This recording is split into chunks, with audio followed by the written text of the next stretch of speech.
South Tripura auto rickshaw মজদুর সংঘের দ্বিতীয় বার্ষিকী মহকুমা সম্মেলন। সাউথ ত্রিপুরা অটো রিক্সা মজদুর সংঘের দ্বিতীয় বার্ষিকী সম্মেলন অনুষ্ঠিত হয় বিলোনিয়া বিদ্যাপীঠ সুবর্ণ জয়ন্তী ভবনে। এই সম্মেলন অনুষ্ঠিত হয় অটো রিক্সা মজদুর সংঘ বিলোনিয়া মহকুমা কমিটির উদ্যোগে। প্রদীপ প্রজ্বলনের মধ্য দিয়ে রবিবার দুপুর 12:30 নাগাদ সম্মেলনের সূচনা হয় অটো রিক্সা মজদুর সংঘের নেতৃত্ব এবং কর্মী সমর্থকদের উপস্থিতিতেই। অনুষ্ঠানের শুরুতে নেতৃত্বদের হাত দিয়েই সংগঠনের পতাকা উত্তোলন করা হয় এবং অটো রিক্সা মজদুর সংঘের সম্মেলনে উপস্থিত নেতৃত্বরা ভারত মাতা বিশ্বকর্মার প্রতিকৃতিতে ফুল দিয়ে শ্রদ্ধা জানানোর পর শুরু হয় সম্মেলনের কাজ।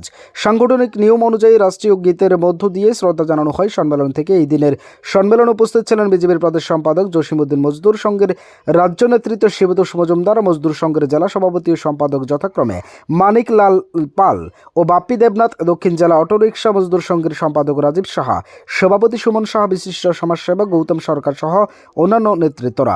এদিন সম্মেলনে অটো রিক্সার মজদুর সংঘের বিলোনিয়া বিভাগের বিভিন্ন স্তরের নেতৃত্ব কর্মী সমর্থকদের উপস্থিতিতে সম্মেলনের কক্ষ ছিল পরিপূর্ণ। সংগঠনকে মজবুত ও শক্তিশালী করার ক্ষেত্রে নতুন কমিটি ও নতুন উদ্যমী কাজ করে যাবেন বলে আশা ব্যক্ত করেন। সর্বদাই তারা মানুষের জন্য মানুষের পাশে থাকবেন। এই দিনের সম্মেলন থেকে 19 জনের নতুন কমিটি ঘোষণা করা হয়। সভাপতি রাজীব সরকার ও সম্পাদক হিসেবে চন্দন মল্লিককে সংগঠন দায়িত্ব দেয়, যাতে করে আগামী দিন অটো রিক্সা মজদুর সংগঠনকে শক্তিশালী করার ক্ষেত্রে নতুন কমিটি সকলের সহযোগিতায় সর্বোত্তভাবে শ্রমিকদের কল্যাণে কাজ করবেন বলেও আশা ব্যক্ত করেন উপস্থিত সম্মেলনের নেতৃত্ব প্রতিনিধিরা।